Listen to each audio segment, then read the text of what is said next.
আমার voter ID কার্ডে অথবা অন্য কোন সনদপত্রে, আমার জন্ম নিবন্ধন পত্রে আমার পরিচয় তো মুসলিম, কিন্তু আল্লাহ মাফ করুন, আল্লাহর কাছে লক্ষ কোটি বার পানা চাই, আল্লাহর দরবারে যদি মুসলিম না হয়।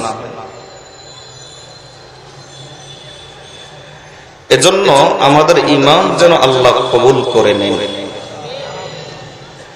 এই মর্মে আমাদের মাশায়েখগণ আমাদেরকে 5টি পরামর্শ দিয়ে থাকে। এই 5টি পরামর্শ অনুযায়ী চলতে পারলে আশা করা যায় আল্লাহ তার ঈমান কবুল করে নেবেন। বিপরীত দিক থেকে কথাটাকে আমরা এভাবেও বুঝতে পারি, এই 5টা পরামর্শ, 5টা আমল যার জিন্দেগিতে থাকবে না, যেমন ভাবে বুকের ডান পাশে ব্যথা হওয়া গ্যাস্ট্রিকের আলামত, বাম পাশে ব্যথা হওয়া হার্টের সমস্যার আলামত, মাথা ব্যথা হওয়া, সর্দি হওয়া জ্বরের আলামত, ঠিক তেমনি ভাবে এই 5টা বিষয় যার কাছে থাকবে না, আলামত হলো আল্লাহ তার ঈমান কবুল করেন। এজন্য এই 5টা পরামর্শ অনুযায়ী চলে আমরা আমাদের ঈমান আল্লাহর কাছে কবুল করানোর চেষ্টা করব মৃত্যু পর্যন্ত। কে কে রাজি আছে? আল্লাহ আমাদেরকে কবুল করেন। ভূমিকায় আর কথা লম্বা না করে আমরা সকলেই 1 নম্বর পরামর্শ শোনার জন্য মানসিক প্রস্তুতি গ্রহণ করুন। 1 নম্বর পরামর্শ হলো, তুমি যদি তোমার ঈমান আল্লাহর কাছে কবুল করাতে চাও, আমাদের মাশায়েখগণ বলেন নামাজের ব্যাপারে গুরুত্ব দাও এবং নামাজের ভিতরে মনোযোগী হও। নামাজের ব্যাপারে গুরুত্ব আমার মাঝে আছে কিনা বুঝবো কিভাবে? যদি 3টা জিনিস পাওয়া যায় বোঝা যাবে যে আমার কাছে নামাজের গুরুত্ব আছে। আর নামাজের গুরুত্ব না থাকা, এটা এই কথার আলামত তার ঈমান আল্লাহ কবুল করেন। নম্বর 1, যখন ওযু করতে মনে চায় না, শীতের কারণে, ঘুমের কারণে, অলসতার কারণে, ব্যস্ততার কারণে, অন্য কোনো কারণে, আমি যদি ওযু করতে যখন মনে চায় না তখন ওযুটা করতে পারি। নম্বর 2, পুরুষ হলে আমার যদি মসজিদে আসা যাওয়ার অভ্যাস থাকে। নম্বর 3, এক নামাজের পর আরেক নামাজের জন্য যদি আমি মনের দিক থেকে অপেক্ষা করতে পারি, কখন আযান হবে, কখন নামাজ পড়ব। আর মহিলা হলে নম্বর 1, অলসতার সময় যদি ওযু করতে পারি। নম্বর 2, ওয়াক্তের শুরুতে অর্থাৎ আযান হওয়ার সাথে সাথে যদি নামাজটা পড়তে পারি। আর নম্বর 3, আযানের জন্য যদি আমি মনের দিক থেকে অপেক্ষা করতে পারি। আলামত হলো নামাজের গুরুত্ব আমার কাছে আছে। আর নামাজের গুরুত্ব থাকা, এটা আলামত হলো আল্লাহ তার ঈমান কবুল করে নিয়েছেন। এজন্য হাদিস শরীফে রাসূলুল্লাহ সাল্লাল্লাহু আলাইহি ওয়াসাল্লাম ইরশাদ করেন, আলা আদুল্লুকুম ইলা মা ইয়ামহুল্লাহু বিহিল খাতায়া ওয়া ইয়ারফাউ বিহিদ দারাজাত। ক্বালু বালা ইয়া রাসূলাল্লাহ। ক্বালা ইসবাগুল ওযুই ইনদাল মাকারিহ ওয়া কাসরাতুল খুতা ইলাল মাসাজিদি ওয়া ইনতিযারুস সালাতি বা'দাস সালাহ। নবীজি সাল্লাল্লাহু আলাইহি ওয়াসাল্লাম বলেন, এই 3টা জিনিস যদি তোমার কাছে থাকে, তাহলে যেহেতু তোমার ঈমান আল্লাহ কবুল করেছেন, সেহেতু আল্লাহ তোমার গুনাহগুলোকে আস্তে আস্তে মিটাইতে থাকবেন, আর আখিরাতে আল্লাহ তোমার মর্যাদা বাড়িয়ে দেবেন। এ বিষয়ে 2 নম্বর কথা, আমাদের ধারণা মতে একজন মানুষ যদি বিপদ আপদে থাকে তাহলে সে আল্লাহর গজবের ভিতরে থাকে। প্রকৃতপক্ষে বিপদ আপদ আল্লাহর পক্ষ থেকে গজব হতে পারে, রহমত হতে পারে। কোন বিপদ গজব আর কোন বিপদ রহমত বুঝবো কিভাবে? শাইখুল ইসলাম মুফতি তাকি উসমানী দামাত বারাকাতুহুম বলেন, বিপদে পড়ার পর যদি তোমার গুনাহ বেড়ে যায়, আমল কমে যায়, আলামত হলো ওই বিপদ আল্লাহর পক্ষ থেকে রহমত নয়, ওই বিপদ আল্লাহর পক্ষ থেকে গজব। ব্যবসায়ী মানুষ বিপদে পড়ে টেনশন দূর করার জন্য মদ খাওয়া শুরু করছে। যুবক মানুষ প্রেমে ছ্যাঁকা খেয়েছে, তার ধারণা মতে বিপদে পড়ছে। এবার টেনশন দূর করার জন্য গাঞ্জা খাওয়া শুরু করছে। টেনশন দূর করার জন্য জুয়া খেলা শুরু করছে, তাস খেলা শুরু করছে, মুভি দেখা শুরু করছে। এই বিপদ আল্লাহর পক্ষ থেকে রহমত নয়, এই বিপদ আল্লাহর পক্ষ থেকে গজব। পক্ষান্তরে বিপদে পড়ার পর যদি আমল বেড়ে যায়, গুনাহ কমে যায়, তাহলে ওই বিপদ আল্লাহর পক্ষ থেকে গজব নয়, ওই বিপদ আল্লাহর পক্ষ থেকে রহমত। হাদিস শরীফে নবী মুহাম্মদ রাসূলুল্লাহ সাল্লাল্লাহু আলাইহি ওয়াসাল্লাম ইরশাদ করেন, আল্লাহ এক ব্যক্তিকে মহব্বত করে তার জন্য একটা জান্নাত সাজান, তারপর তার আমলের দিকে তাকান, দেখেন এই আমল ওই জান্নাতের মূল্য পরিশোধ করতে পারবে কিনা।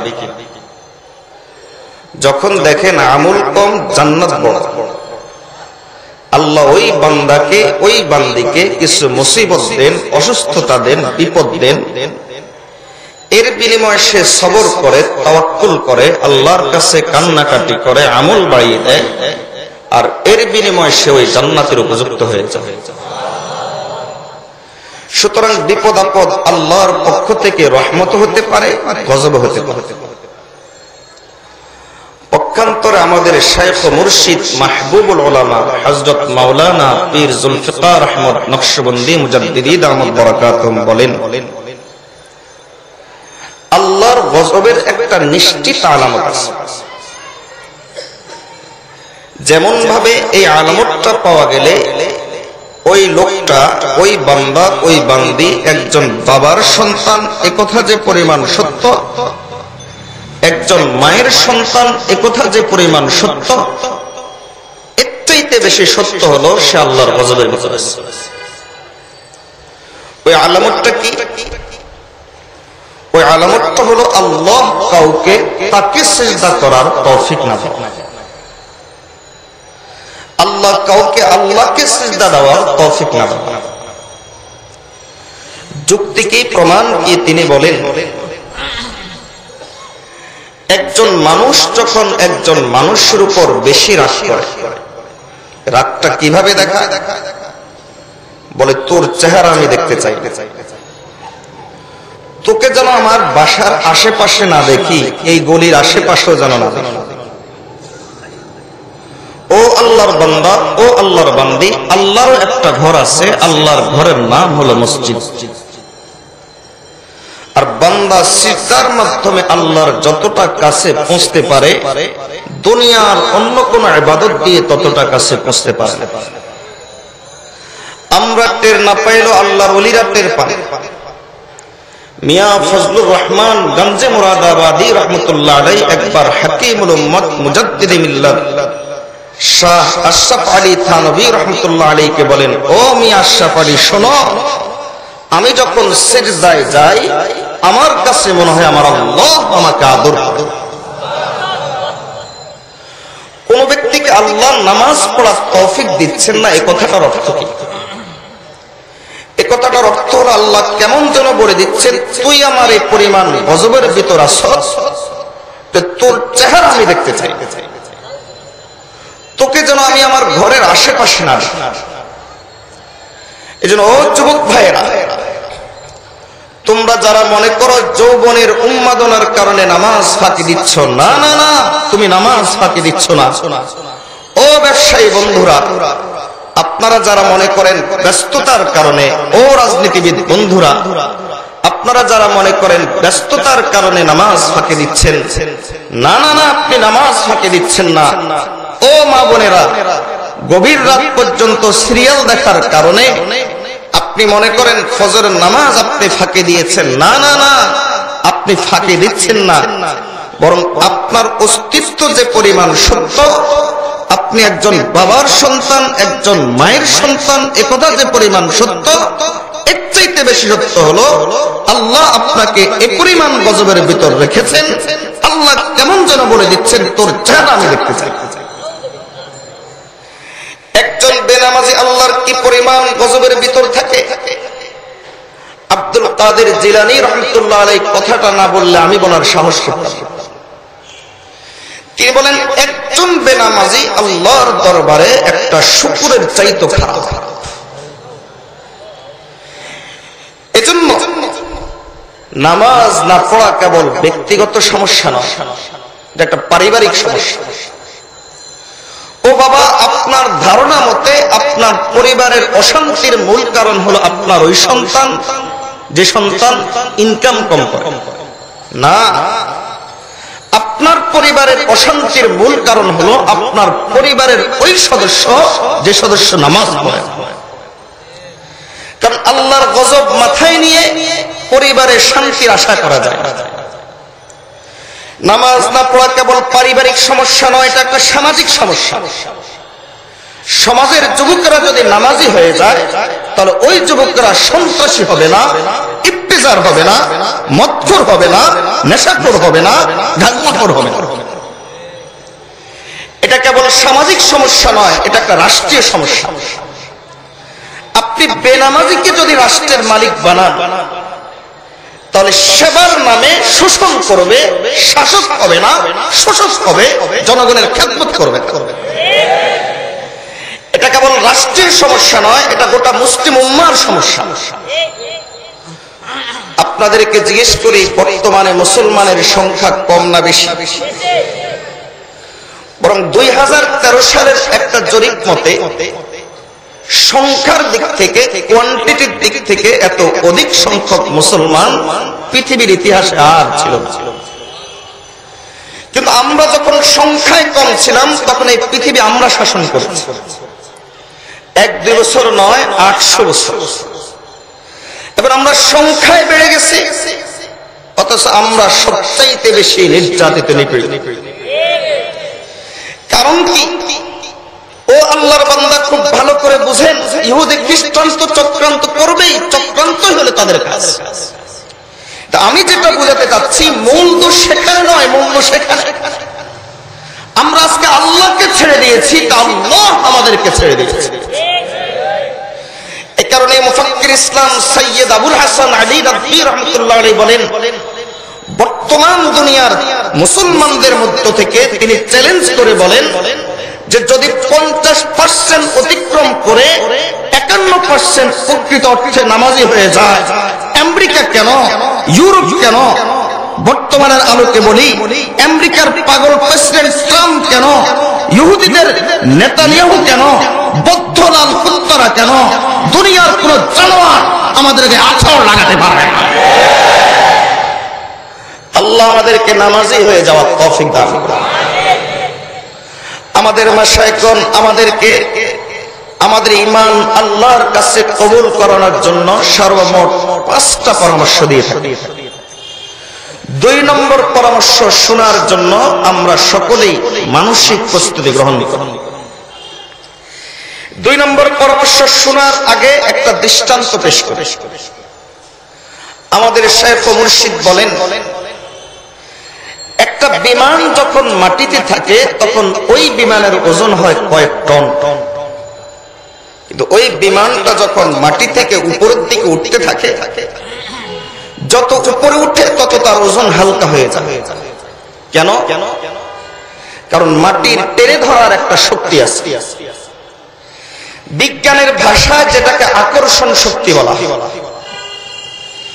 যে কোনো বস্তু যতক্ষণ পর্যন্ত মাটির সাথে থাকে ততক্ষণ পর্যন্ত ওই বস্তুটা তুলনামূলকভাবে ওজনী হয়। এজন্য দেখবেন একটা বোঝা দুইজন উঠাতে কষ্ট হয়, কিন্তু কোনো মতে মাথায় উঠিয়ে দিলে পরে একজনেই নিয়ে যেতে পারে। কেন? মাটির সাথে তার দূরত্ব বেড়ে গেছে। দূরত্ব বেড়ে যাওয়ার কারণে ওজন হালকা হয়ে গেছে। ঠিক তেমনি ভাবে আমাদের ওজন বাড়ার একটা শক্তি আছে। আমরা যতদিন পর্যন্ত নবীজির সুন্নাহর সাথে লেগে থাকব, যতদিন পর্যন্ত নবীজির তরিকার সাথে লেগে থাকব, আমেরিকা কেন, ইউরোপ কেন, জাপান কেন, জার্মান কেন, বার্মা কেন, ভারত কেন, দুনিয়ার কোন শক্তি আমাদের ওজনকে সামাল দিতে পারবে না। এজন্য আমাদের মাশায়েখগণ বলেন, তুমি যদি তোমার ঈমানকে আল্লাহর কাছে কবুল করাইতে চাও তাহলে আহলুস সুন্নাহ হও, নবীজির সুন্নাহর অনুসরণ করো। নবীজির সুন্নাহর অনুসরণ কিভাবে করবা? ওয়াল জামাআত, সাহাবায়ে কেরামের জামাআত নবীজির সুন্নাহর যেভাবে অনুসরণ করেছেন সেভাবে অনুসরণ করো। সাহাবায়ে কেরামের জামাত নবীজির অনুসরণ কিভাবে করেছেন? ফালাম্মা আহাব্বুহু বিকুল্লি কুলুবিহিম আতাউহু বিকুল্লি কুওয়াহুম। সাহাবায়ে কেরাম নবীজিকে ভালোবেসেছেন পরিপূর্ণ অন্তর দিয়ে, তাই তাকে অনুসরণ করেছেন পরিপূর্ণ শক্তি দিয়ে। এজন্য তোমার আমলের সাথে সাহাবায়ে কেরামের আমলের মিল থাকতে হবে। শুধু আমলের মিল থাকলে হবে না, আমলের পরিমাণ মিল থাকতে হবে। শুধু পরিমাণে মিল থাকতে হবে না, আমলের ধরনে মিল থাকতে হবে। শুধু ধরনে মিল থাকলে হবে না, আমলের কারণে মিল থাকতে হবে। শুধু কারণে মিল থাকলে হবে না, আমলের সময় বা স্থানের সাথে মিল থাকতে হবে। শুধু সময় বা স্থানের সাথে মিল থাকতে হবে না, আমলের নিয়তের সাথে মিল থাকতে হবে। এই কঠিন কথাটা একটা দৃষ্টান্তের মাধ্যমে আপনাদের কাছে সহজ করে দেওয়া যাবে। যেমন সাহাবায়ে কেরাম রাদিয়াল্লাহু তাআলা আজমাইন ঈদ পালন করেছেন, আমরা ঈদ পালন করি, আমলে মিল আছে। আমলে মিল থাকলে হবে না, আমলের পরিমাণে মিল থাকতে হবে। সাহাবায়ে কেরাম ঈদ পালন করেছেন 2টা, আর কিছু কিছু মুসলমান ঈদ পালন করে 3টা। তাহলে 3 নম্বর যে ঈদ, এই ঈদ সাহাবাওয়ালা ঈদের সাথে মিল নাই বিধায় এই ঈদ ঈদ হয় না, এটা বেদাত। শুধু পরিমাণে মিল থাকলে হবে না, ধরনে মিল থাকতে হবে। সাহাবায়ে কেরাম ঈদ পালন করেছেন কি ধরনে, কি পদ্ধতিতে? তারা ঈদ পালন করেছেন অতিরিক্ত 2 রাকাত নামাজ আদায়ের মাধ্যমে। যে 2 রাকাত নামাজের ভিতরে অতিরিক্ত 6 তাকবীর আছে। সাহাবায়ে কেরাম ঈদ পালন করেছেন এইভাবে। এরা ঈদ পালন করে কিভাবে? এরা ঈদ পালন করে জশ্ন জুলুস মিছিল বের করে। সাহাবায়ে কেরামের ঈদের সাথে ঈদে মিলাদুন নবীর জশ্ন জুলুসের মিল নাই বিধায় এই ঈদ ঈদ হয় না, এই ঈদ বেদাত। শুধু ধরনে মিল থাকলে হবে না, স্থানে মিল থাকতে হবে।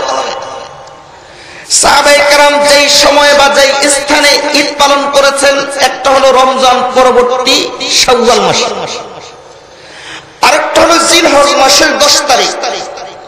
ধরনে মিল থাকলে হবে না, কারণে মিল থাকতে হবে। সাহাবায়ে কেরাম প্রথম ঈদ পালন করেছেন রমজানের শুকর হিসাবে, আর দ্বিতীয় ঈদ পালন করেছেন হজের শুকর হিসাবে। শুধু ধরন আর কারণে মিল থাকলে হবে না, নিয়ত মিল থাকতে হবে। সাহাবায়ে কেরাম ঈদ পালন করেছেন আল্লাহর হুকুম মেনে, নবীজির তরিকা মেনে। আর ঈদে মিলাদুন নবীর ধরনেও মিল নাই, কারণেও মিল নাই, পরিমাণেও মিল নাই, স্থানও মিল নাই।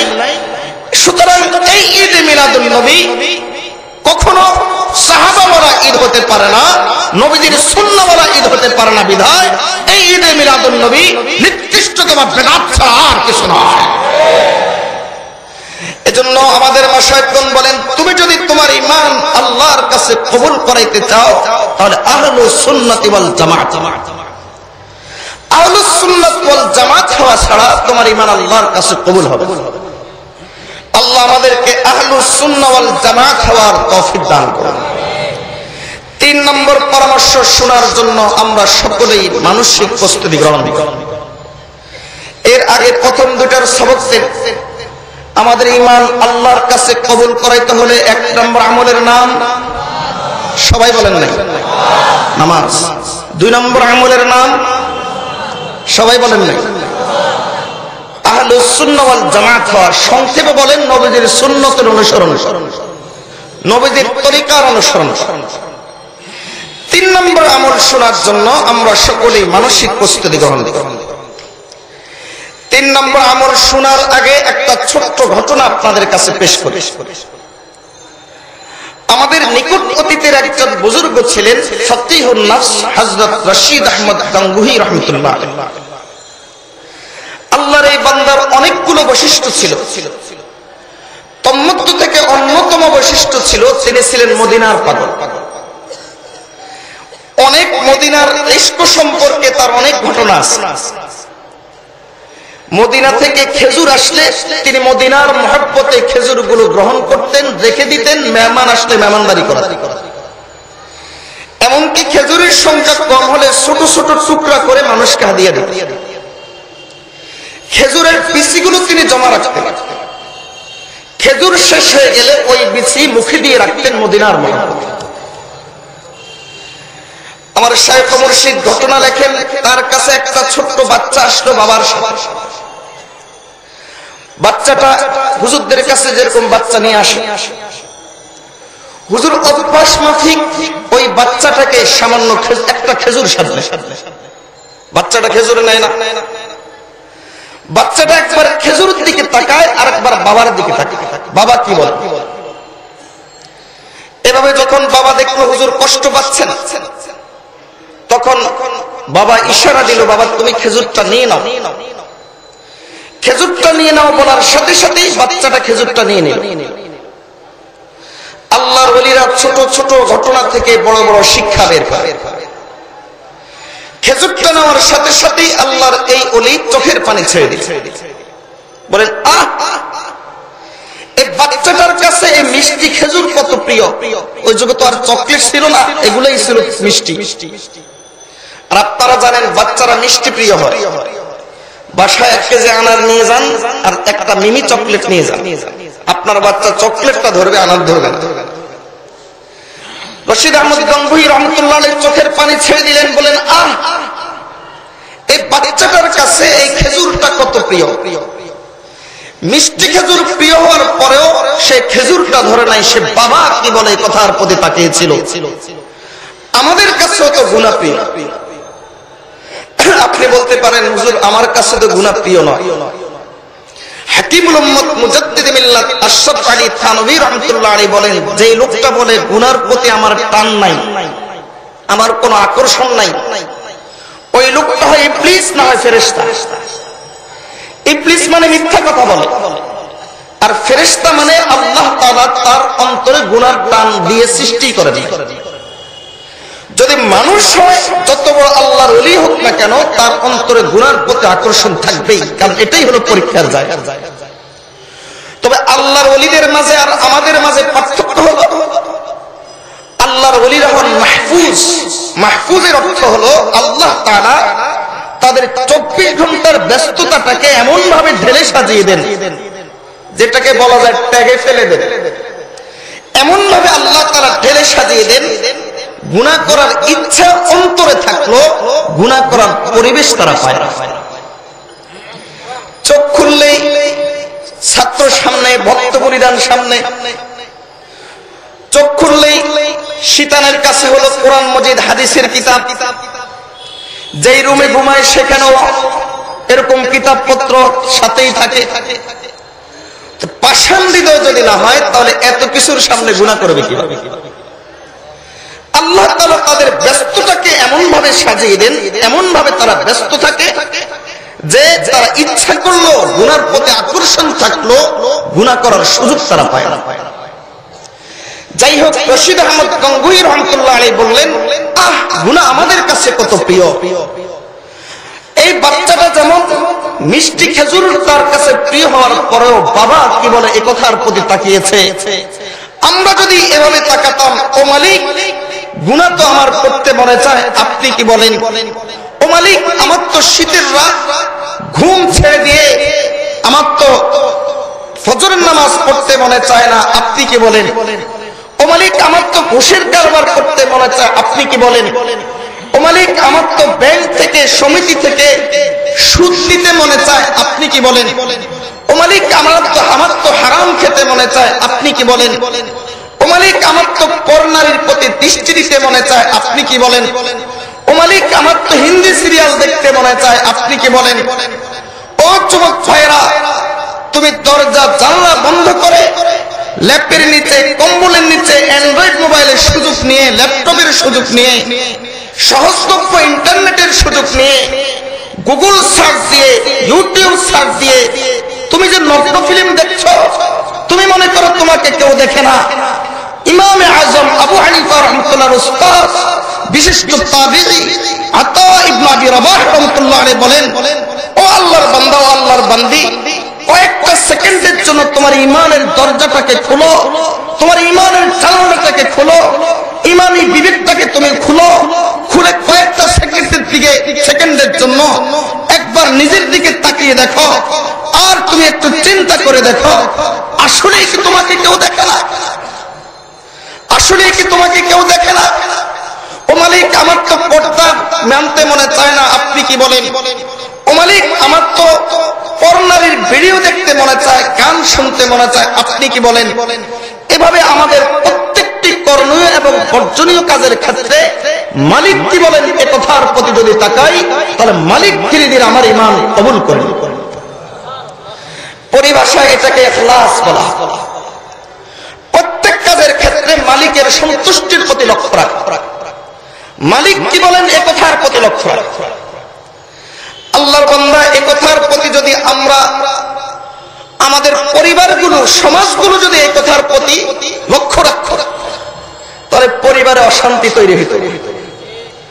এখন তো লোকে কি বলে, সমাজে নাক কাটা যাবে, মানুষ কি বলবে, এজন্য আমরা কত কবিরা গুনাহ করি, আর কত বেদাত করি, কত শিরক করি, শুধু এই কারণে যে মানুষ কি বলবে।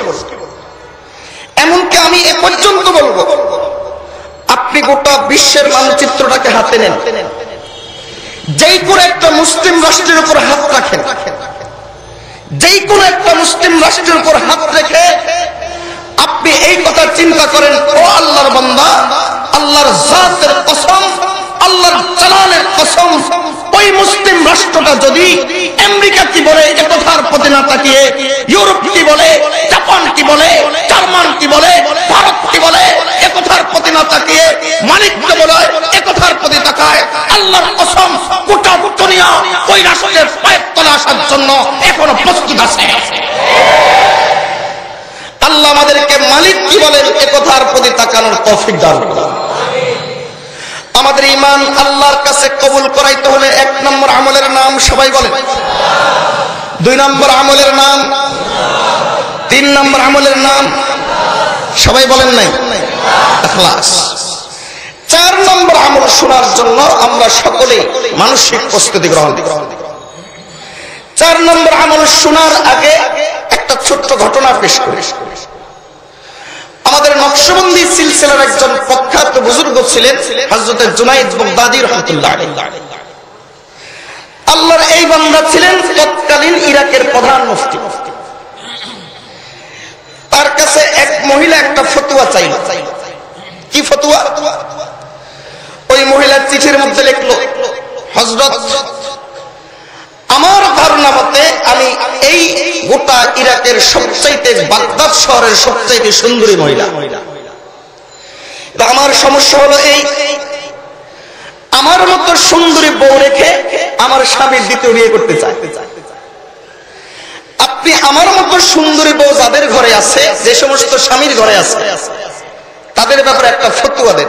কি ফতোয়া? আপনি ফতোয়া দেন যার ঘরে এমন সুন্দরী বউ আছে সে দ্বিতীয় বিয়ে করতে পারবে না। হযরত জুনাইদ বাগদাদী রাহমাতুল্লাহ আলাইহি কি ফতোয়া দিয়েছেন সেটা পরের কথা, কারণ ফতোয়া তো আপন গতিতে চলে। ফতোয়াকে এই পর্যন্ত কোন মেম্বার বন্ধ করতে পারে নাই, কোন চেয়ারম্যান বন্ধ করতে পারে নাই, কোন দেশের কোন এমপি, মন্ত্রী, মিনিস্টার কিংবা কোন দেশের কোন বিচারপতি কোন আদালত বন্ধ করতে পারে নাই। ফতোয়াকে কোন শক্তি কিয়ামত পর্যন্ত বন্ধ করতে পারবে না। ফতোয়া ছিল, ফতোয়া আছে, কিয়ামত পর্যন্ত এই ফতোয়া থাকবে। আল্লাহ আমাদেরকে ফতোয়া মাফিক জীবন চলার তৌফিক দান করুন। শেখুল ইসলাম মুফতি তাকি উসমানী দামাত বারাকাতুহু বলেন, দ্বীন কি হাকিকত তসলিম ও রিদা, দ্বীন হলো আল্লাহর হুকুম, নবীজির তরিকা তথা সন্তুষ্ট চিত্তে আল্লাহর ফতোয়া আর নবীজির ফতোয়ার নাম মেনে নেওয়ার নাম হলো দ্বীন। তোমার যদি ফতোয়া মানতে কষ্ট হয় তাহলে বোঝা গেল তুমি নবীজির উম্মত নয়। আল্লাহ আমাদেরকে ফতোয়া মেনে চলার তৌফিক দান করুন। যাই হোক, জুনায়েদ বাগদাদী রাহমাতুল্লাহ আলাইহি এই আল্লাহর বান্দা কেঁদে ফেললে, চোখের পানি ছেড়ে দিয়েছে, বলেন একজন মহিলা তার ক্ষণস্থায়ী সৌন্দর্য নিয়ে তার এত নাচ, তার এত অহংকার, অথচ এই মহিলা যদি 1 মাস দাস নামাজে তার পাশেও বসা যাবে না, 1 মাস গোসল না করলে তার কাছেও ঘেঁষা যাবে না। এই মহিলা যদি 1 মাস গোসল না করে তাহলে মানুষ তাকে পাগল বলে বাড়ি থেকে বের করে দেবে। তার ক্ষণস্থায়ী সৌন্দর্য নিয়ে তার এত নাচ, তার এত অহংকার। যেই আল্লাহ সমস্ত সৌন্দর্যের মালিক, সকল সৌন্দর্যকে যেই আল্লাহ তৈরি করেছেন, না জানি সে আল্লাহর কত অহংকার। এজন্য আমাদের মাসে একজন বলেন, তুমি যদি তোমার ঈমান আল্লাহর কাছে কবুল করাইতে চাও তাহলে অহংকার থেকে মুক্ত হও। কারণ ইবলিস হয়েছে যে গুনার কারণ। আল্লাহ কোরআন মাজিদের মধ্যে বলেন, আবা ওয়াস্তাকবারা ওয়া কানা মিনাল কাফিরিন।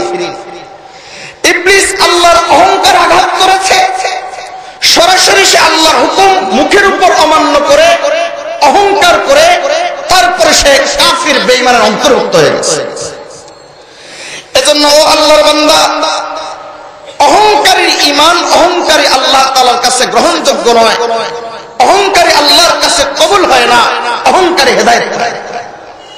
এজন্য আমরা কারা কারা এই অহংকারের চিকিৎসা চাই, হাত তুলি।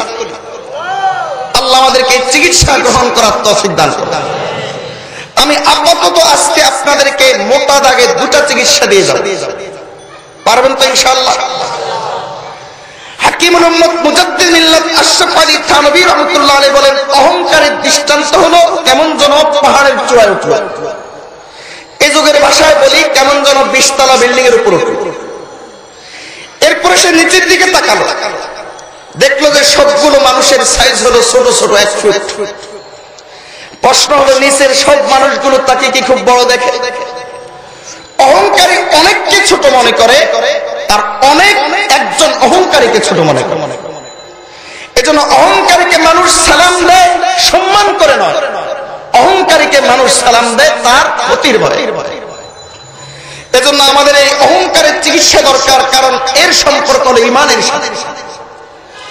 অহংকারের চিকিৎসা আমি আপনাদেরকে আপাতত 2টা চিকিৎসা দিয়ে যাই। 1 নম্বর চিকিৎসা, আজকে থেকে আমরা সালাম পাওয়ার আশা নয়, আজকে থেকে আমরা সালাম দেওয়ার আশা করি। রাজি আছেন ইনশাআল্লাহ? বাবা সন্তানকে সালাম দিতে পারে না কেন? বাবা হওয়ার অহংকার। বড় ভাই ছোট ভাইকে সালাম দিতে পারে না কেন? বড় ভাই হওয়ার অহংকার। বুড়া মানুষ জওয়ান মানুষকে সালাম দিতে পারে না কেন? বুড়া হওয়ার অহংকার। ধনী গরিবকে সালাম দিতে পারে না কেন? ধনী হওয়ার অহংকার। হুজুর সাধারণ মানুষকে সালাম দিতে পারে না কেন? হুজুর হওয়ার অহংকার। ক্ষমতাশীল সাধারণ মানুষকে সালাম দিতে পারে না কেন? ক্ষমতা পাওয়ার অহংকার।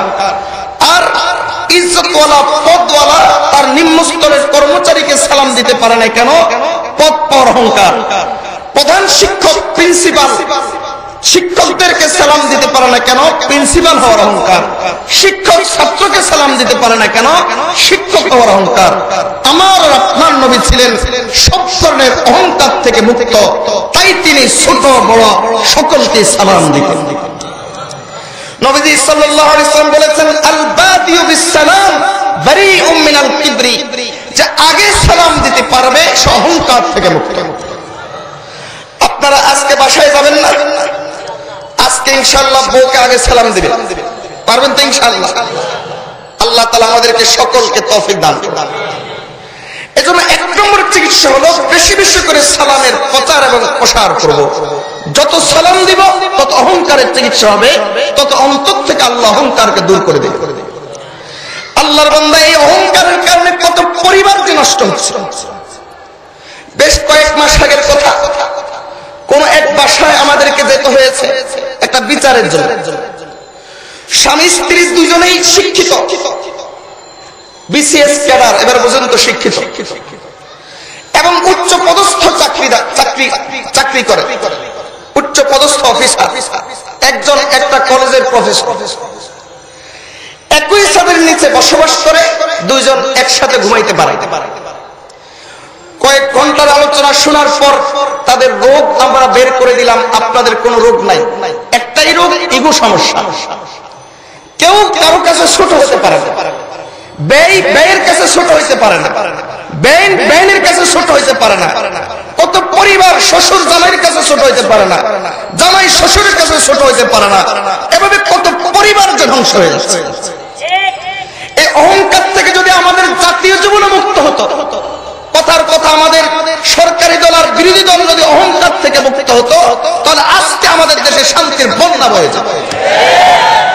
আমরা অহংকার থেকে মুক্ত হতে পারি না। এজন্য দুই নম্বর চিকিৎসা একদিনে হবে না, হয়তো সারা জিন্দগি করা লাগবে। সেটা হলো মনের উপর একটা দমন চালাবেন, একটা নিপীড়ন চালাবেন। সেটা হলো এই কিছু কিছু সিচুয়েশন এমন আসবে, পরিবেশ পরিস্থিতি এমন আসবে যেখানে মনে হবে আমি বড়। যেমন আপনারা ওয়াজ শুনতেছেন, আমি ওয়াজ করতেছি, আমার নফস আমাকে বলে তুমি বড়। কথাটা বুঝেছেন? আপনার রিকশাওয়ালা, আপনি যখন রিকশাওয়ালার পেছনে উঠবেন, রিকশাওয়ালাকে তখন আপনার কাছে ছোট মনে হবে। বাড়ির জন্য যখন আপনি একজন বদলা রাখবেন, কামলা রাখবেন, চাকর রাখবেন, তখন আপনার কাছে মনে হবে তার চাইতে আমি বড়। এভাবে কিছু পরিবেশ আসে, কিছু পরিস্থিতি আসে, যে পরিস্থিতিতে আপনার দৃষ্টিভঙ্গি এটা হয় যে আমি বড়। ঠিক ওই পরিবেশে আপনি অন্তর উপর একটা স্টিম রোলার চালাবেন, অন্তরের উপর একটা কোপ মারবেন, ঝোপঝে কোপ মারা। সেটা হলো তুমি বড় নয়, বরং দুনিয়ার যত মুসলমান আছে সব মুসলমান আমার চাইতে বড়, আমি সকল মুসলমানের চাইতে ছোট। এভাবে যদি আপনি করতে পারেন, এটা একদিন হবে না, হয়তো সারা জিন্দেগি করতে হবে। তবে এভাবে যদি করতে পারেন, তাহলে আল্লাহ আপনাকে অহংকার থেকে মুক্তি দিয়ে দেবে। এভাবে আমরা চিকিৎসা করতে রাজি আছি ইনশাআল্লাহ। আল্লাহ আমাদেরকে অহংকার নামক রোগ থেকে মুক্তি পাওয়ার তৌফিক দান করুন। মনে রাখবেন, এই অহংকার কেবলমাত্র আমার ব্যক্তি জীবনে সমস্যা করে না, বরং আমার ইমানি জিন্দেগিতেও সমস্যা করে। আমাদের ইমান যেন আল্লাহর কাছে কবুল হয়ে যায়, এজন্য 5 নম্বর পরামর্শ শোনার জন্য আমরা সকলেই মানসিক প্রস্তুতি গ্রহণ করি। এর আগে বাকি 3টা পরামর্শের সবক দেন, 4টা পরামর্শের সবক দেন। 1 নম্বর সবক, 2 নম্বর সবাই বলেন নাই, 3 নম্বর, 4 নম্বর অহংকার থেকে মুক্ত হওয়া, 4 নম্বর, 5 নম্বর আমল শোনার জন্য আমরা সকলেই মানসিক প্রস্তুতি গ্রহণ করি। 5 নম্বর আমল হলো আল্লাহর জিকিরের অভ্যাস করা।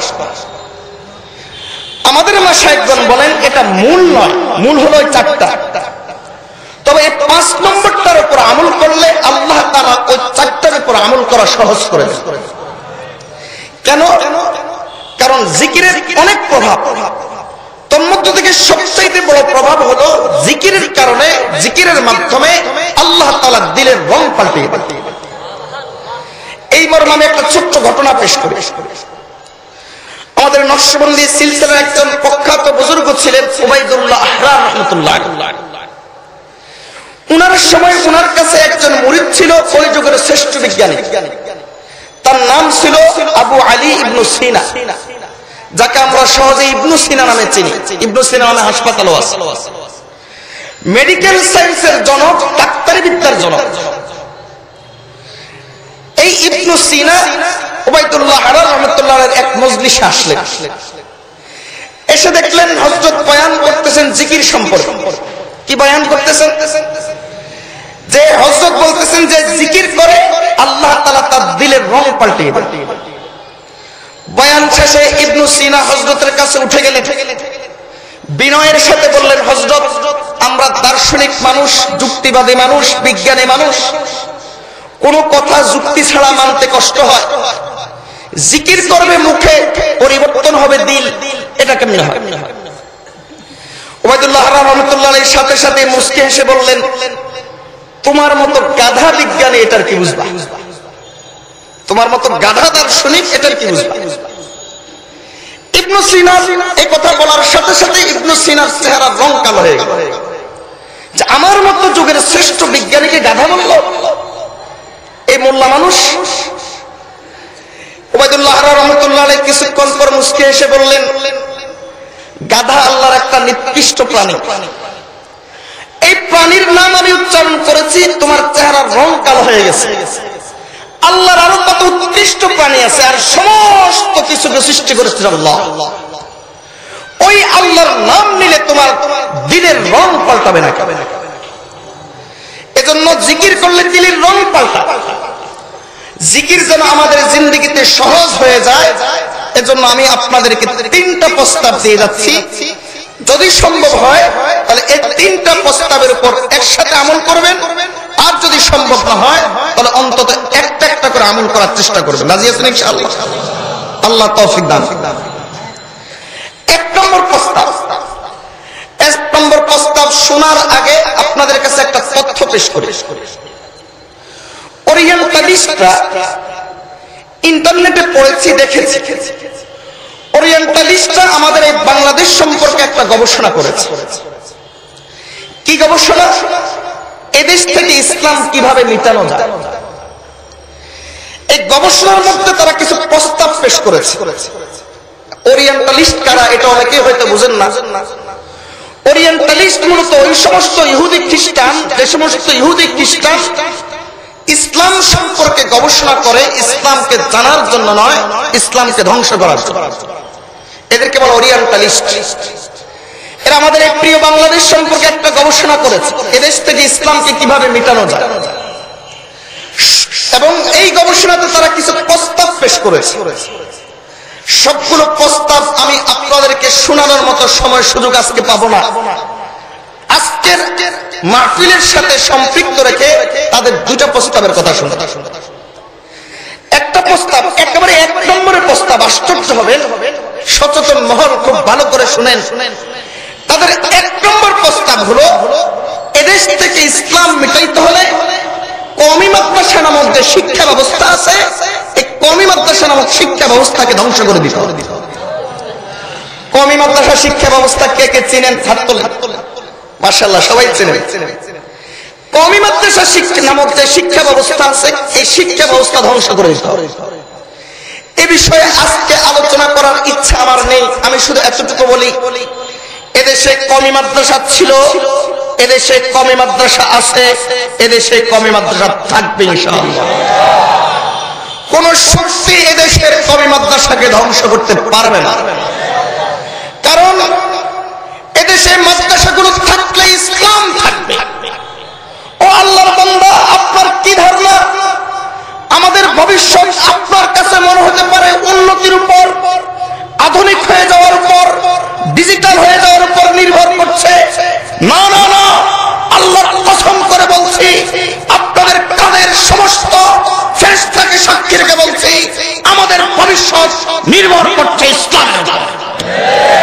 এদেশে যদি ইসলাম থাকে তাহলে এই দেশ থাকবে, দেশের স্বাধীনতা থাকবে। ইসলাম থাকবে না, দেশ থাকবে না, দেশের স্বাধীনতা থাকবে না। ইংরো মার্কিন শক্তি চড়াও হবে।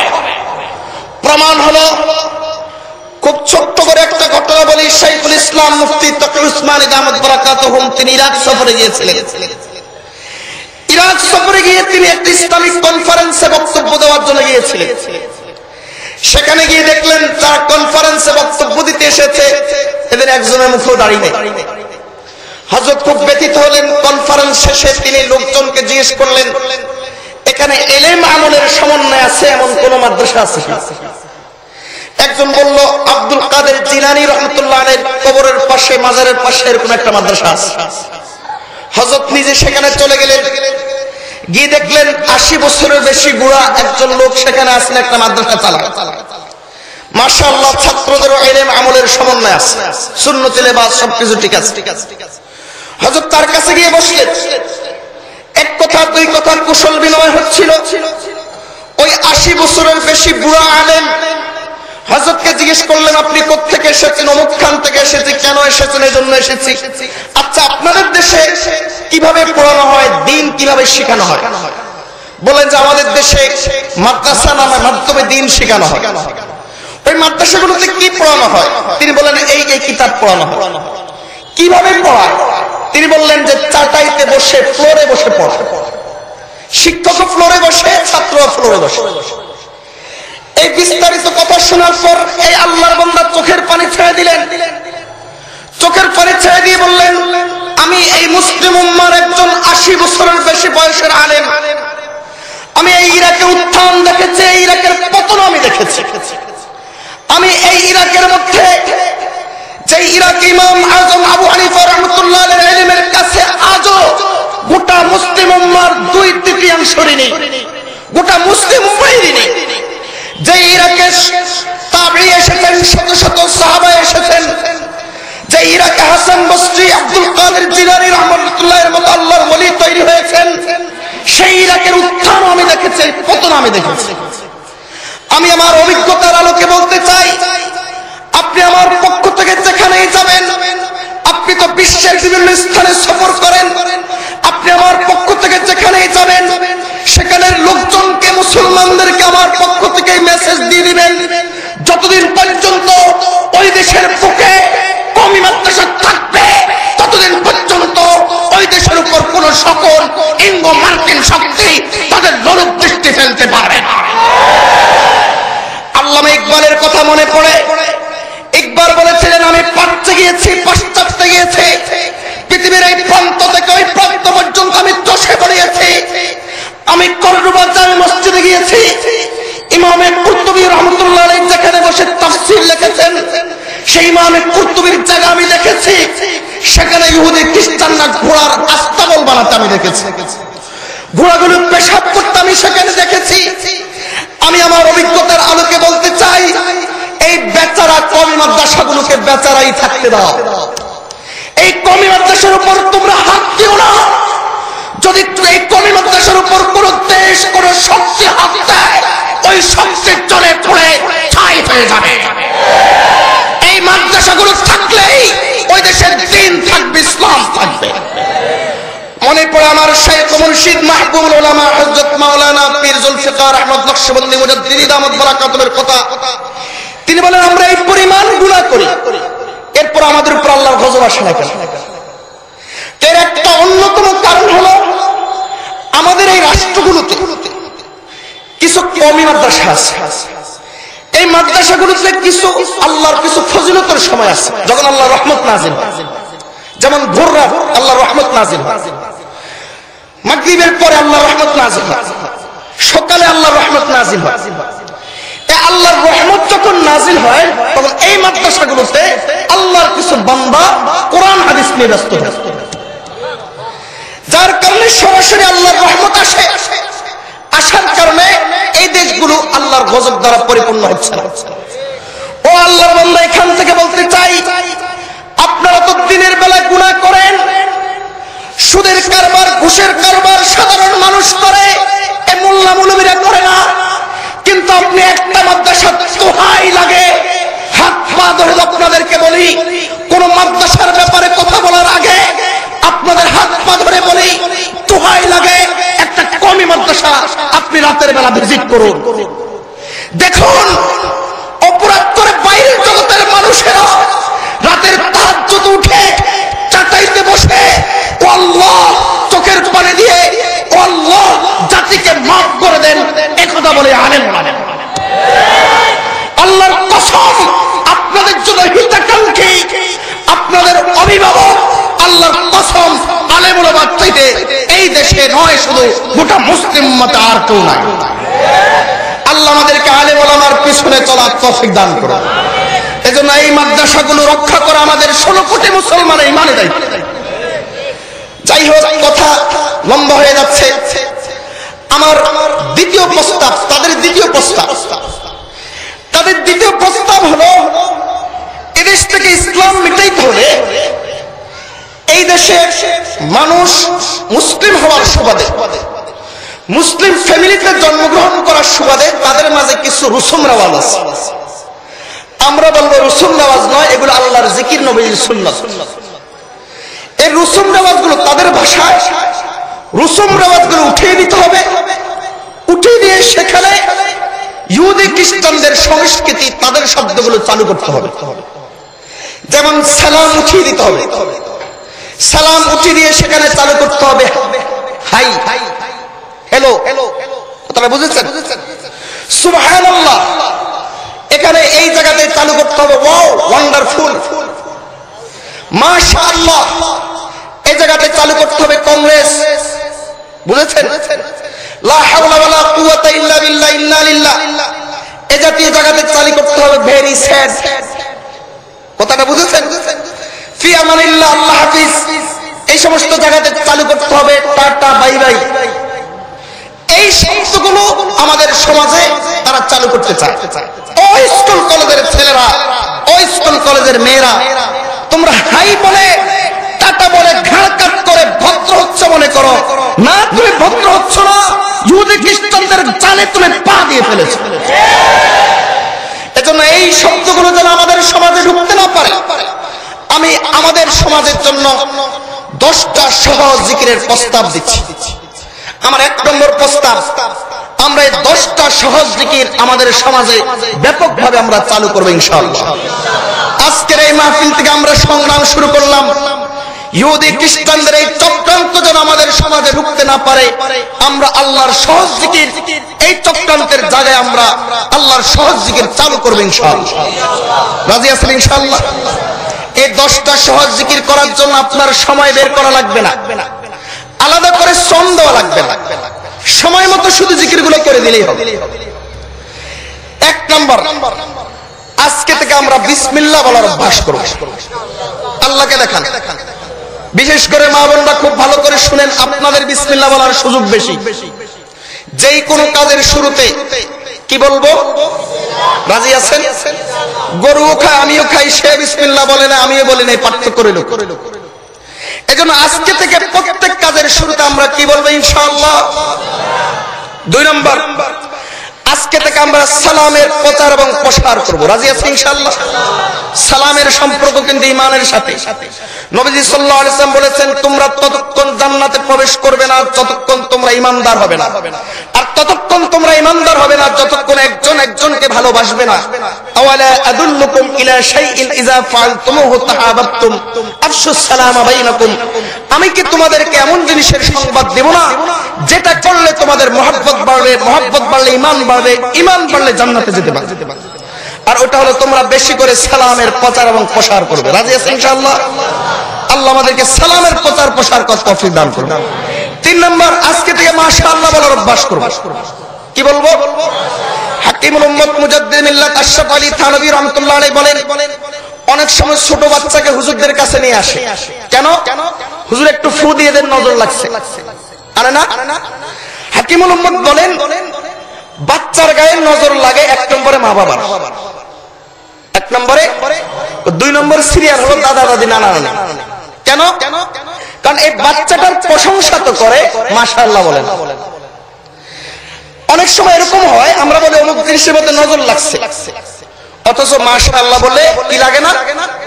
قال رسول الله صلى الله عليه وسلم إذا رأى رجل شيئا أو قال أحد شيئا فأعجبه أو قال فأدهشه فقال ما شاء الله وفي رواية فقال ما شاء الله ولا حول ولا قوة إلا بالله لم تصبه العين। নবীজি সাল্লাল্লাহু আলাইহি ওয়াসাল্লাম বলেন, কোন জিনিস দেখার পর যদি তুমি আনন্দিত হও, আনন্দিত হয়ে যদি তুমি মাশাআল্লাহ বলো, তাহলে ওই জিনিসটার মধ্যে তোমার চোখটা আর লাগবে না। এজন্য আমরা মাশাআল্লাহ বলবো তো ইনশাআল্লাহ। 4 নম্বর, আজকে থেকে আমরা ইনশাআল্লাহ বলবো। কি বলবো? ইনশাআল্লাহ নবীজির গুরুত্বপূর্ণ একটা সুন্নাত। আল্লাহ আমাদের নবীজি আলাইহিস সালাম জিন্দেগিতে একবার ভুলে গিয়েছিলেন ইনশাআল্লাহ বলতে, খুবই গুরুত্বপূর্ণ জিকির আমাদের নবীজির সুন্নাত, একবার ভুলে গিয়েছিলেন। আল্লাহ অভিমান করে 15 দিন পর্যন্ত ওহী নাযিল করেন না। আমাদের একজন মুরব্বী বলেন যে আমাদেরকে 15 বছর জেলে রাখা যে পরিমাণ কষ্টের, আর নবীজির উপর 15 দিন ওহী না আসে চাইতে বেশি কষ্টের ছিল। এরপর আল্লাহ ওহী নাযিল করলেন কি, ওয়ালা তাকুলান্না লিশাইইন ইন্নী ফাইলুন যালিকা গাদান ইল্লা আন ইয়াশা আল্লাহ। ও নবী, আমি আপনার শিক্ষক, আপনি আপনার উম্মতের শিক্ষক। আজকে থেকে আমি আপনাকে শিখাচ্ছি, আপনি উম্মতকে শেখাবেন। আজকে থেকে যাব নয়, যাব ইনশাআল্লাহ, করব নয়, করব ইনশাআল্লাহ, আসছি ইনশাআল্লাহ, খাবো ইনশাআল্লাহ, আমরা আমল করব ইনশাআল্লাহ। রাজি আছেন? আল্লাহকে দেখান, আল্লাহ তৌফিক দান করুন। যুবক ভাইরা, আজকে থেকে ওয়াও ওয়ান্ডারফুল নয়, আজকে থেকে সুবহানাল্লাহ বলবো। কি বলবো? পারবো তো ইনশাআল্লাহ। আজকে থেকে আলহামদুলিল্লাহ বলার অভ্যাস করব। রাজি আছেন? আজকে থেকে লা ইলাহা ইল্লাল্লাহ বলবো।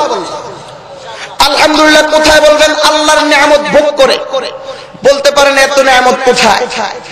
আমাদের শায়েখ বলেন একজন মানুষ পানির ভিতরে ডুব দিয়ে থাকলে পানি কয় দিকে থাকে?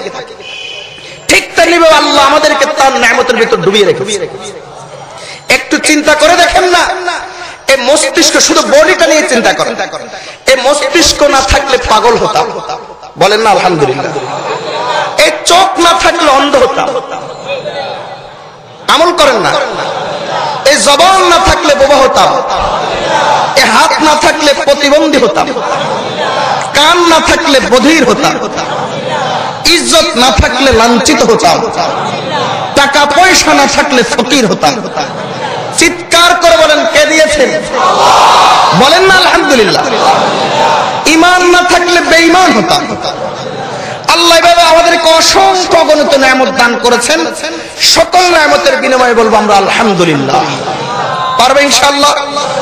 আজকে থেকে লা ইলাহা ইল্লাল্লাহ বলবো বেশি করে। রাজি আছেন? কোথায় বলবেন? সব জায়গাতেই বলবেন যখন সুযোগ হয়। তবে আমি আপনাদেরকে একটা শিখাচ্ছি, যদি সম্ভব এভাবে বলবেন। বিভিন্ন জিনিসকে সাক্ষী বানিয়ে বলবেন লা ইলাহা ইল্লাল্লাহ। ও আকাশ, তুমি তো আমাকে ছায়া দিচ্ছ, তুমি সাক্ষী থেকো লা ইলাহা ইল্লাল্লাহ। ও জমিন, তুমি তো আমাকে বহন করছো, তুমি সাক্ষী থেকো লা ইলাহা ইল্লাল্লাহ। ও আমার হাত, ও আমার পা, ও আমার চোখ, তোমরা তো কিয়ামতের দিন আমার বিরুদ্ধে সাক্ষী দিবা, কিছু আমার পক্ষেও দিও। তোমাদেরকে সাক্ষী রেখে বললাম লা ইলাহা ইল্লাল্লাহ। ও আমার স্বামী, ও আমার স্ত্রী, জীবন সঙ্গী তো হলাম, একজনের ঈমানের সাক্ষী, একজন তো কখনো হইলাম না। তোমাকে সাক্ষী বানাচ্ছি, আমি তোমার ঈমান সবার সাক্ষী দেব, তুমি আমাকে সাক্ষী বানাও, আমি তোমাকে সাক্ষী বানাচ্ছি লা ইলাহা ইল্লাল্লাহ। হাদিসে তার প্রমাণ আছে। ওমর রাদিয়াল্লাহু আনহু একটা আমল ছিল এটা, হাদিসে তার প্রমাণ আছে। যেমন নবী সাল্লাল্লাহু আলাইহি ওয়াসাল্লাম বলেন, আল্লাহুম্মা ইন্নী উশহিদুকা ওয়া উশহিদু হামালাতা আরশিকা ওয়া উশহিদু মালাইকাতাকা ওয়া উশহিদু জামিআ খালকিকা আন্নাকা আনতাল্লাহ লা ইলাহা ইল্লা আনতা। ওগো আল্লাহ, আপনাকে সাক্ষী বানাচ্ছি, আপনার আরশ বহনকারী ফেরেশতাদেরকে সাক্ষী বানাচ্ছি, সমস্ত ফেরেশতাকে সাক্ষী বানাচ্ছি, ওগো আল্লাহ সমস্ত মাখলুককে সাক্ষী বানাচ্ছি লা ইলাহা ইল্লাল্লাহ। এভাবে আমরা একজনের ঈমানের সাক্ষী একজন হব। দেন না? সাক্ষী দেন না? আল্লাহ আমাদেরকে ঈমানের সাক্ষী বেশি করে বানানোর তৌফিক দান করুন। কি ফায়দা হবে? ক্বালা রাসূলুল্লাহ সাল্লাল্লাহু আলাইহি ওয়াসাল্লাম, আহাব্বুল কালামি ইলাল্লাহি আরবা। আমার সাথে বলেন সুবহানাল্লাহ। বলেন না সবাই সুবহানাল্লাহ ওয়াল হামদুলিল্লাহ ওয়া লা ইলাহা ইল্লাল্লাহ ওয়াল্লাহু আকবার। দাদা, আপনার নাতি আপনার স্টাইল নকল করলে আপনার কাছে ভালো লাগে, গল্প করেন মোবাইলে, চায়ের কাপ গরম করেন। আল্লাহর কাছে প্রিয় কালিমা হলো সুবহানাল্লাহ, আলহামদুলিল্লাহ, লা ইলাহা ইল্লাল্লাহ, আল্লাহু আকবার। এই কালিমাগুলো যখন আপনি নকল করবেন তখন আল্লাহর কাছে এরকম ভালো লাগবে।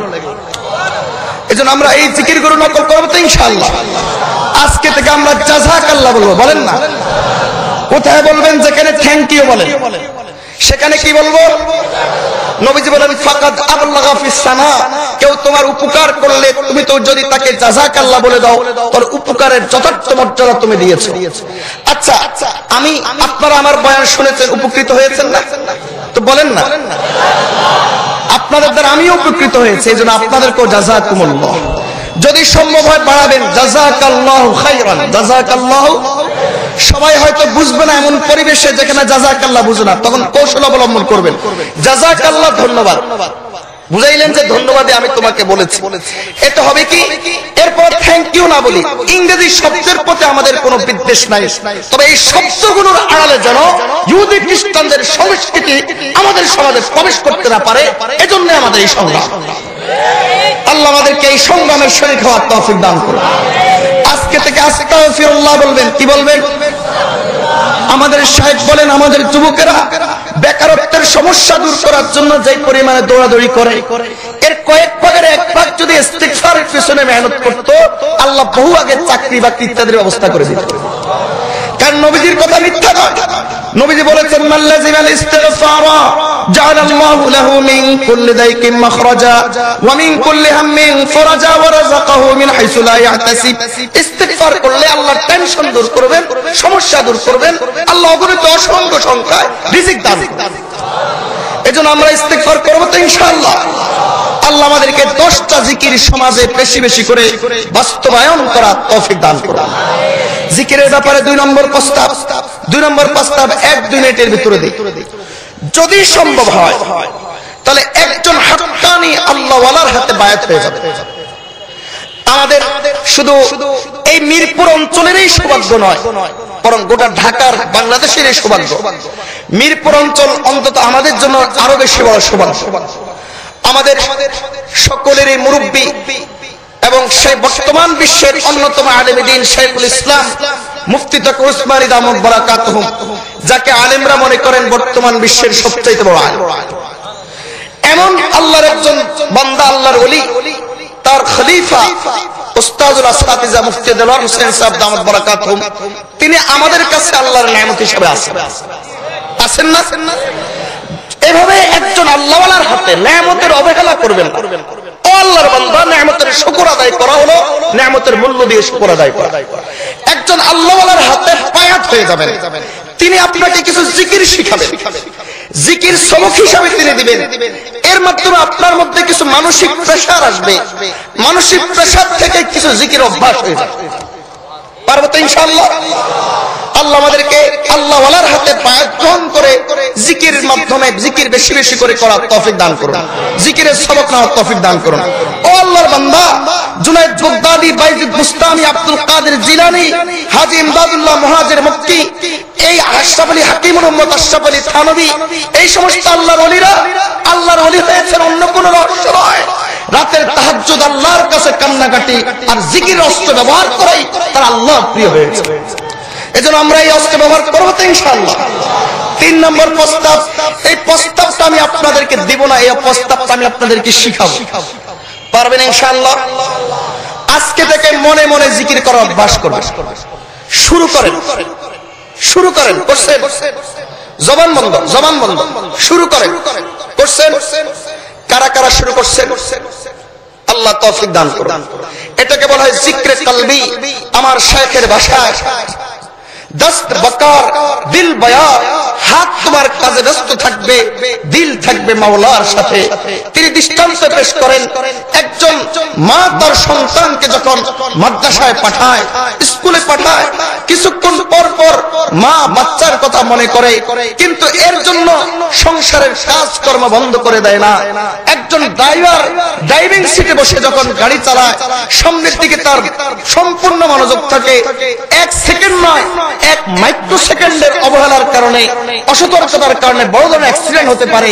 কিন্তু না, সে সম্পূর্ণ মনোযোগটা রাস্তা দিয়ে রেখে কিন্তু মোবাইলও কথা বলে, পাশের লোকের সাথেও কথা বলে। ও আল্লাহর বান্দা, ঠিক তেমনি ভাবে দুনিয়া কি মশগুলোं में भी वो बाखुदा रहे, सबके साथ रहकर भी सबसे जुदा रहे। দুনিয়ার মধ্যে এমন কিছু ব্যক্তি আছে, রিজালুল্লাহ তুলহিহিম তিজারাতুন ওয়ালা বাইউন আন যিকরিল্লাহ। দুনিয়ার মধ্যে এমন কোন কিছু ব্যক্তি আছে বাহ্যিক দৃষ্টিতে দোকানের চেয়ারে বসা, অন্তরে চলে আল্লাহ আল্লাহ। বাহ্যিক দৃষ্টিতে কাস্টমারের সাথে কথা বলে, অন্তরে চলে আল্লাহ আল্লাহ। বাহ্যিক দৃষ্টিতে অফিসের চেয়ারে বসা, অন্তরে চলে আল্লাহ আল্লাহ। বাহ্যিক দৃষ্টিতে সে মানুষের সাথে ব্যস্ত, কিন্তু সে আল্লাহর সাথে থাকে। রাবিয়া বস্তি রাহমাতুল্লাহ আলাইহির ভাষায়, আমার জবান যখন কথা বলে, আমার জবান যখন মানুষের সাথে কথা বলে, আমার জবান যখন মানুষের সাথে কথা বলে, তখন আমার দিল কথা বলে আল্লাহর সাথে, তখন আমার দিল কথা বলে আল্লাহর সাথে। ও আল্লাহর বান্দা, এটাকে জিকরে কলবি বলা হয়। আপনি যদি এটা কি করতে পারেন, আপনার টাকা পয়সা বাড়বে কিনা এই নিশ্চয়তা আমি আপনাকে দিতে পারবো না, আপনার বাড়ি গাড়ি হবে কিনা এই নিশ্চয়তা আমি আপনাকে দিতে পারবো না, তবে টাকা পয়সা বাড়ি গাড়ি দ্বারা যা উদ্দেশ্য সেটা আপনি পেয়ে যাবেন। ও আল্লাহর বান্দা, টাকা পয়সা দ্বারা উদ্দেশ্য হলো শান্তি। শান্তি তো টাকা পয়সা দিয়ে কেনা যায় না। আপনি বাজার থেকে একটা বড় ফ্রিজ তো আনতে পারবেন, দামি খাট সোফা তো আনতে পারবেন, একটা বড় দামি কোম্পানির ভালো ব্র্যান্ডের একটা এসি আপনার বাসায় তো লাগাইতে পারবেন, শান্তি তো কিনতে পারবেন না। আপনি ডাক্তার থেকে প্রেসক্রিপশন তো নিতে পারবেন, আপনি তার থেকে ব্যবস্থাপত্র তো গ্রহণ করতে পারবেন, সেখান থেকে সুস্থতা তো কিনতে পারবেন না। ডাক্তার থেকে চশমা তো কিনতে পারবেন, চোখের জুতি তো কিনতে পারবেন না। এগুলো কোথায় পাওয়া যায়? না দুনিয়া সে, না দৌলত সে, না ঘর আবাদ করনে সে, তসল্লি দিল কো হোতি है खुदा को याद करने से। আল্লাহর বান্দা, যত বেশি আপনার জিন্দেগিতে যত বেশি জিকির চলে আসবে, আপনার কলবে যত বেশি জিকির চলে আসবে, আল্লাহ আপনার কলবের ভিতরে তত বেশি শান্তি ঢেলে দিবেন। আল্লাহর বান্দা, এভাবে চলতে পারলে হবে কি, আপনি এভাবে যদি চলতে পারেন তাহলে আপনার জন্য জান্নাত পর্যন্ত পৌঁছার রাস্তা একেবারে পরিষ্কার। আল্লাহর বান্দা, लब में हरदम जिक्र भी हो, दिल में हरदम फिक्र भी हो, फिर तो बिल्कुल रास्ता है साफ का दरबार शाह। প্রথম আপনার কষ্ট হবে, কিন্তু জিকিরের মজা যখন আপনি পেয়ে যাবেন, তখন এই জিকির আপনার খোরাক হয়ে যাবে। তখন আপনার কাছে এমন মনে হবে, তামান্না है कि अब ऐसी जगह मुझको कहीं मिलती, अकेले बैठ रहती हूँ, याद उनकी दिल नशी होती, दिल के गहराई से उनका नाम जब लेता हूँ मैं, चूमती है मेरे कदमों को बहारे कायनात। একটা সময় এমন মনে হবে, আল্লাহ আপনি মুখে নেবেন, জবানে মিষ্টতা অনুভব হবে, দিলে শান্তি অনুভব হবে, এমন শান্তি অনুভব হবে মনে হবে গোটা দুনিয়ার শান্তি আমার পায়ের কাছে এসে চুমু দিয়ে যাচ্ছে। আল্লাহর বান্দা, এটাকে জিকরে কলবি বলা হয়, এটাকে বলা হয় দস্ত বকার দিল বয়ার। আপনার হাত কাজে ব্যস্ত থাকবে, দিল থাকবে মাওলার সাথে। এর ফজিলত কি? হাদিস শরীফে রাসূলুল্লাহ সাল্লাল্লাহু আলাইহি ওয়াসাল্লাম বলেন, কিছু লোকের আমল দেখে, আমলনামা দেখে, আমলনামা লেখায় নিয়োজিত ফেরেশতা কিরামুন কাতিবুন বলবেন, ওগো আল্লাহ, এই এদের আমলে এই সমস্ত আমলগুলো আসলো কোথা থেকে? এগুলো তো আমরা দেখি নাই, তাই লেখি নাই। আল্লাহ বলবেন, তোমরা দেখো নাই তাই লেখো নাই, আসল বিষয় হলো বান্দা আমাকে স্মরণ করেছে, আমার জিকির করেছে গোপনে গোপনে, তাই আমি আল্লাহ লিখে রেখেছি গোপনে গোপনে। এজন্য পারবো তো ইনশাআল্লাহ। আল্লাহর কাছে ঈমান কবুল করার জন্য কয়টা জিনিস? এক নম্বর, সবাই বলেন নাই, এক নম্বর চান তো ঈমান কবুল করাইতে। এক নম্বর কি? দুই নম্বর, তিন নম্বর, চার নম্বর, চার নম্বর অহংকার মুক্ত হওয়া, বিনয়ী হওয়া। পাঁচ নম্বর জিকিরের অভ্যাস করা। আল্লাহ আমাদেরকে পাঁচটা জিনিসের উপর আমল করে আল্লাহর কাছে আমাদের ঈমান কবুল করানোর তৌফিক দান করুন। ওয়া আখিরু দাওয়ানা আনিল হামদুলিল্লাহি রাব্বিল আলামিন। আসসালামু আলাইকুম।